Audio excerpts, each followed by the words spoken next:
मोहक घर कुल मनी रंगले, धाव किती मृग जळे, पाप पुण्य जणू एकच प्याले, पाप पुण्य जणू एकच प्याले, माणुसकीचे रीते सोहळे, माणुसकीचे रीते सोहळे, क्षितिजावरती जाई वेसही, मर्मबंधातली ठेवही, मर्मबंधातली ठेवही, मर्मबंधातली ठेवही, मर्मबंधातली ठेवही, मर्मबंधातली ठेवही. ओम, तू काय बोलतोयस? मला काही कळत नाहीये. मॉम मॉम मॉम, अगं तू शांतपणाने ऐकून घे, माझ्यावर विश्वास ठेव, आप्पांवर विश्वास ठेव. हे बघ, आत्ता तुला काहीही कळणार नाही.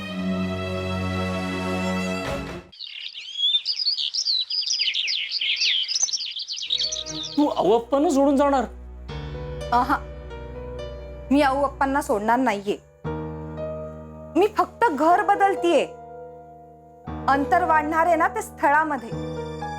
मनात कधीच अंतर नाही पडणार, ना माझ्या ना आऊ अप्पांच्या. काय बोलावं तुला काही कळतच नाही. तुम्ही ना काही बोलत बसूच नका. एक काम करा, हे माझं ATM कार्ड घ्या, बँकेमध्ये जा, पैसे काढा आणि लगेच घर बुक करून टाका. अगं अजून जागा बघितली कुठे? जागा मिळायला तर हवी ना. आणि तू आधीच सगळी पॅकिंग सुरू केली. कुठल्याही गोष्टीची आधीपासून तयारी केलेली वाईट काय त्यात? आणि आपल्याला घर नक्की मिळेल 2-4 दिवसात. मग घर मिळाल्यानंतर वेळ कशाला वाया घालवायचा? आणि 2-4 दिवसात घर नाही मिळालं तर? मिळणार, नक्की मिळणार. प्रयत्नच असे करा ना की अपयश पदरात पडताच नाही. गॅरेज सुरू करताना मी प्रयत्नात कसूर केली ना. झालं गेलं विसरून जा. कर्जबाजारी झालोय मी. फेडू आपण. अगं आकडा ऐकलास ना तू? असे हताश होऊ नका. मन खंबीर ठेवा. ध्येय ना मोठं ठेवा.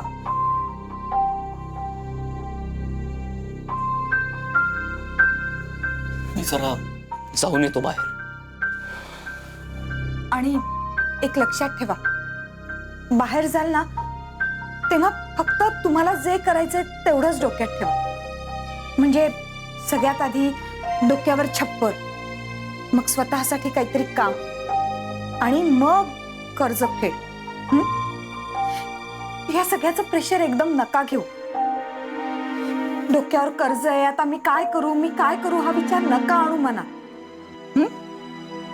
विचार पॉझिटिव्ह, कृती पॉझिटिव्ह. ओके? तुझी साथ मिळते ना, मग मिळणार. अगदी मनापासून प्रयत्न करणार मी. आता बघ, मी संध्याकाळी परत येईन ना, मी गुड न्यूज घेऊन यायचं.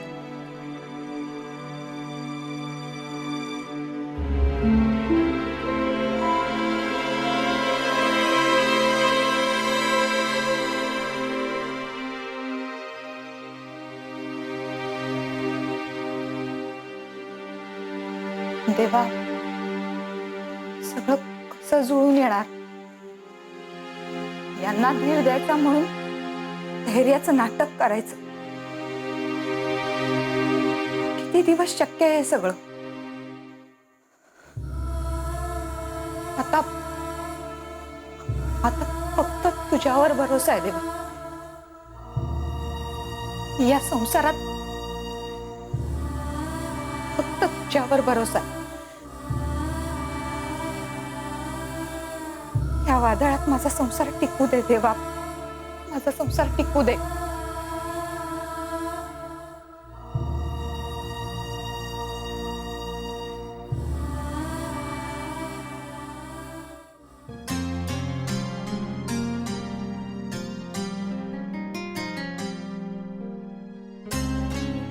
नलू मावशी, माझी कॉफी.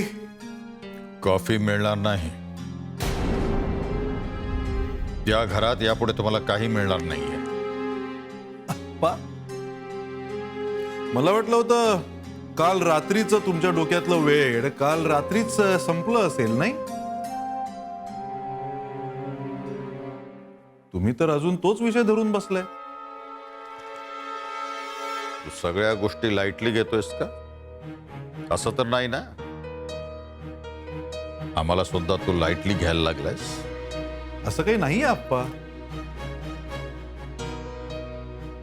नसेल तर बरंच आहे. बरं, सोडा वाद. कधी करतोयस तू माझं घर खाली? तुम्ही? मला फक्त डेडलाईन हवी आहे. उगाच शब्दाने शब्द वाढत जाणार. ते तर तुम्ही वाढवताय अप्पा. आऊ, हे आऊ.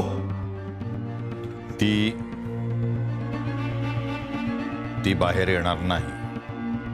पूजेला बसली आहे. अहो, काय झालं? रात्रीच रडगाणं चालू केलंय यांनी पुन्हा.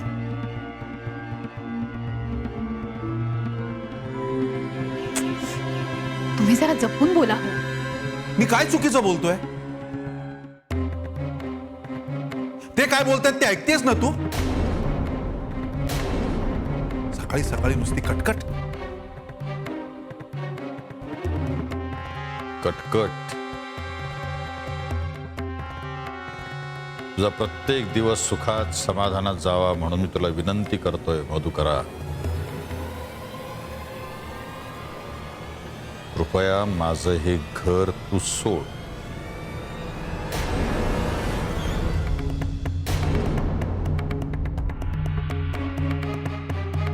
तू, तुझं कुटुंब तुमच्या राज्यात. तुला तुझ्या मर्जीनं जगता यावं. आम्हा अभाग्यांची सावली सुद्धा तुझ्यावर पडू नये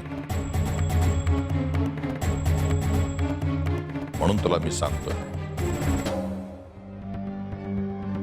तू कधी इथून जातोयस बाबा?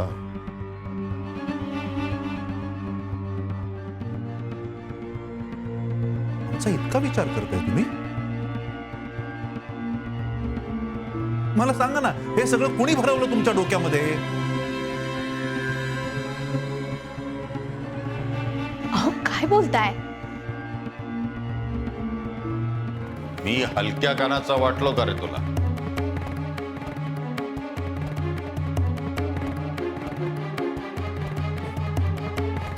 तुम्हाला मी खरं तर खूप कणखर कठोर समजत होतो.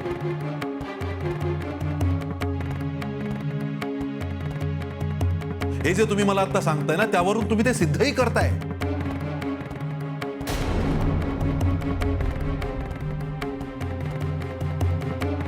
पण तुमचा हा निर्णय तुम्ही एकट्याने घेतलाय असं मला अजिबात वाटत नाही.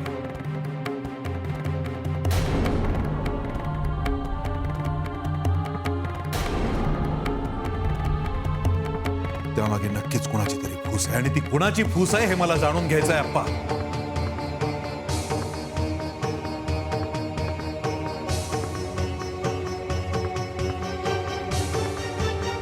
हो, मी काय म्हणते?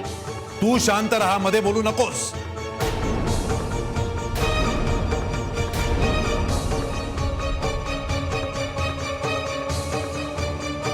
अहो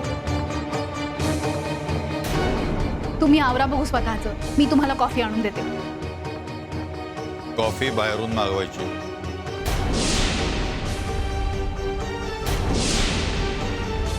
त्या घरात तुम्हाला कॉफी मिळणार नाही.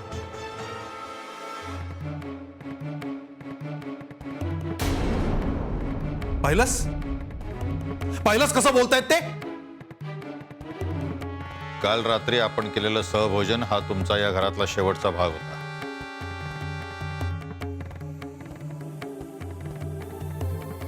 ते यापुढे या घरात तुमचा कुठलाही सहभाग असणार नाही.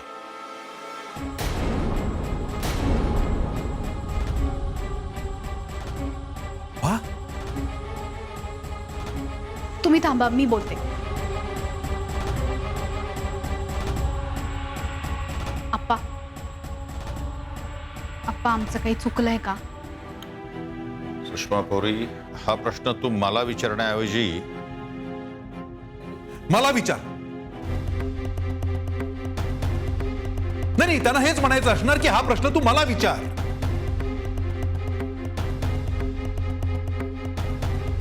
स्वतःच्या मनालाच विचारालास.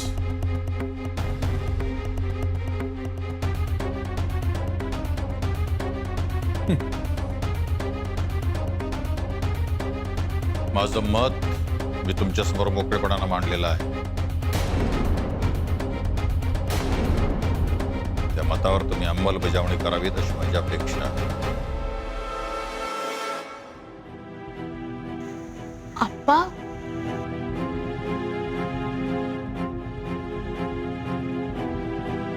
मी इथून कुठेही जाणार नाही.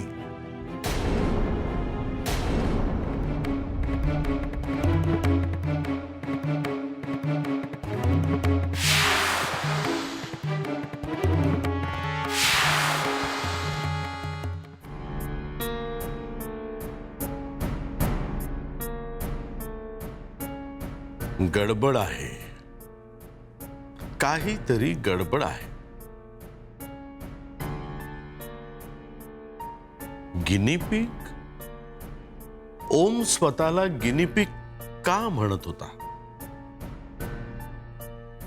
त्याला माझ्या सगळ्या कारवायांची जाणीव झाली की काय?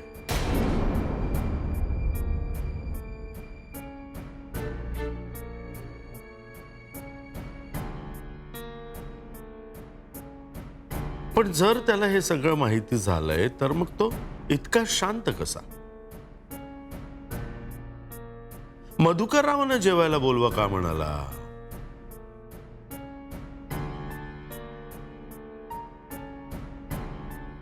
काय डाव असेल त्याचा? मला एक्सपोज नाही, म्हणजे मला एक्सपोज तर करणार नाही ना. काय करावं? वृंदा देखील आजकाल विचित्र वागते. सगळं सगळं सगळं पेचात टाकणार आहे. आज सगळं नीट निभावून न्यावं लागेल. या क्षणी मैदानात आपण एकटेच उतरणार आहोत. एका बाजूला ओम, एका बाजूला वृंदा आणि एका बाजूला मधुकरराव. प्रत्येक जण अटॅक करणार. हा हा हा वसंतराव, शांतपणे सगळ्यांना सामोरं जायचंय. आपला डाव आपल्यावरच उलटणार नाही याची खबरदारी घ्यावी लागणार आहे. आणि तसं झालंच तर अटॅक करणाऱ्याला संपवावं लागणार.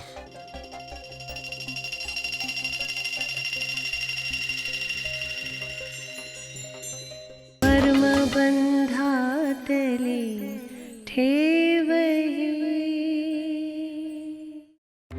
तू आता जे काय बोलतोयस, वागतोयस ना, त्याला उद्धटपणा म्हणतात.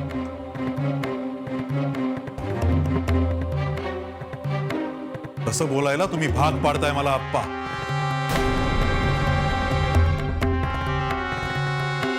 मी तुमच्या कोणत्याही कामात आजपर्यंत ढवळाढवळ केलेली नाहीये. उलट शिक्षण संपल्यापासून प्रत्येक गोष्ट स्वतःच्या बळावर करतोय, तुमच्याकडनं कसलीही मदत न घेता.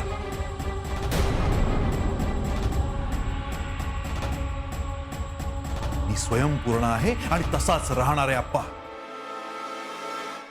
तुझ्या या स्वावलंबनाला मी हातभारच लावतोय असं नाही वाटत तुला?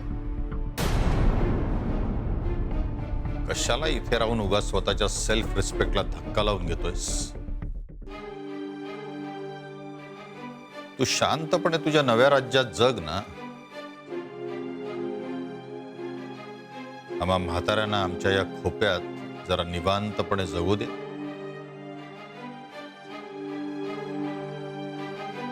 हे बघा आप्पा, मला प्रत्येकाबद्दल रिस्पेक्ट आहे.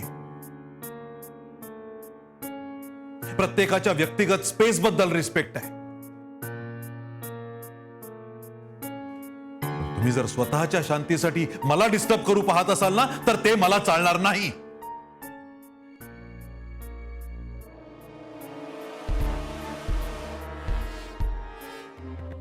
तोंडाला आवर घाल मधू. अगं, ते बघ ना कसे बोलतायत ते. मी सगळं ऐकत होते.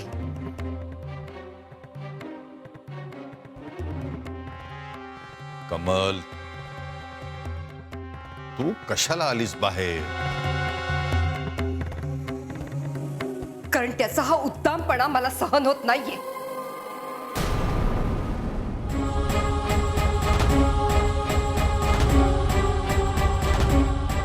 अहो अहो का तुला माझं बोलणं दिसतं, यांचं वागणं दिसत नाही का? हे बघ, मी आंधळी नाहीये आणि बहिरी तर त्याहून नाहीये.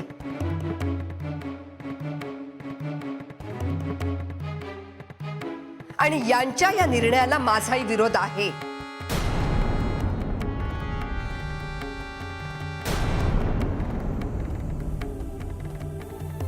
विरोध आहे ना, मग प्रॉब्लेम कुठे आहे? पण विरोध व्यक्त करायची एक पद्धत असते.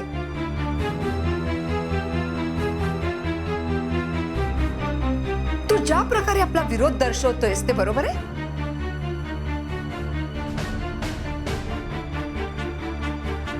स्वतःच्या वर्तनाचा जरा विचार करत जा.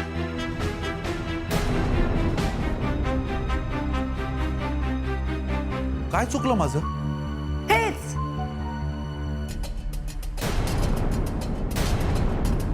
हा जो सूर लावतोयस ना, तो सूरच मुळात चुकीचा आहे.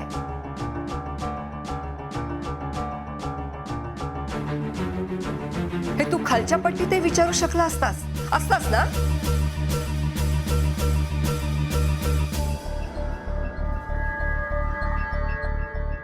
अहो, सकाळी सकाळी यांनी जो विषय काढला त्यामुळे माझा तोल गेला. I am sorry. तुझा तोल तर नेहमीच जात असतो, त्यात नवीन काय आहे?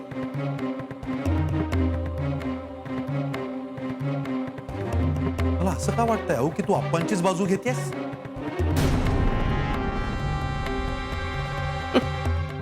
तुला वाटणारच ना, कारण तुझ्या विरोधात एकही शब्द ऐकायची तुला सवयच राहिलेली नाहीये. काय ना मधुकर, तुझ्या व्यवसायात तुला जे यश मिळालंय ना, ते तुझ्या डोक्यात भिनलंय, कळलं? म्हणून तुला स्वतः सोडून दुसऱ्या कोणीही बोललेला शब्द चुकीचाच वाटतो.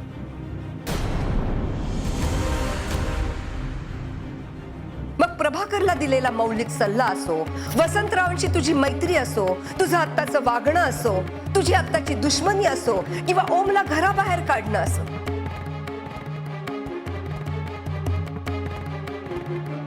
सगळ्या गोष्टी तुला दुसऱ्यांच्याच चुकीच्या वाटतात.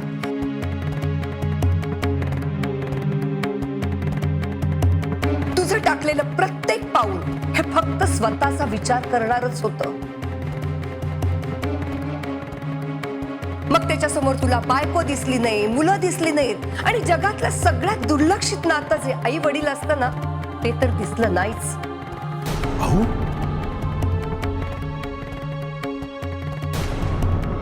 पुरे गाव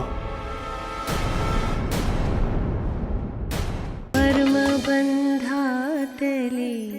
ठेवही. ऐकून घेतोय म्हणून किती बोलशील? नाही नाही, तुमचे हे संयम नीतिमत्ता वगैरे सगळं तुमचं तुम्हाला लखला भाऊ. बसा तुम्ही कुरवाळत.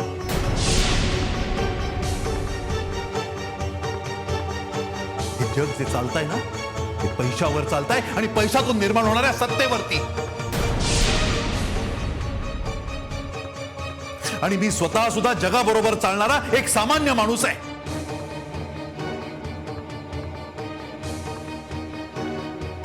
तुम्हाला मी नकोय ना या घरामध्ये? ठीक आहे, सोडतो मी हे घर. बसा तुम्ही तुमच्या या नीतिमत्ता कुरवाळत. मधुकरा, काय झालं?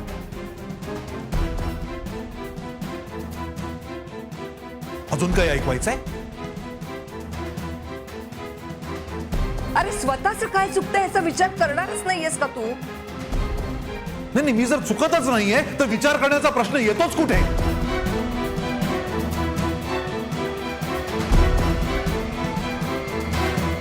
हा, आता तुम्हाला मी चुकीचा वाटतो हा तुमचा प्रॉब्लेम आहे.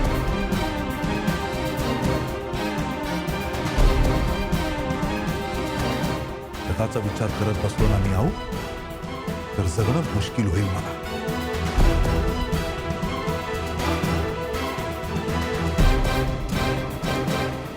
अच्छा, आम्ही म्हणजे जग.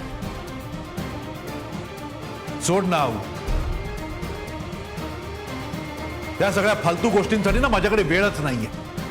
अरे इथून बाहेर पडलो ना तर 100 ठिकाणी आसरा मिळेल मला आणि सकाळची कॉफी सुद्धा विदाउट हेडेक.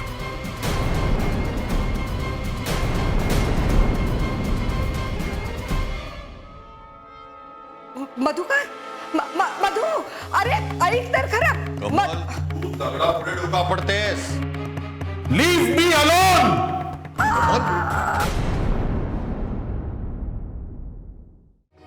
हे बघ बाई, तुमचं वागणं मला कळत नाही आणि पटत तर त्याहून नाही.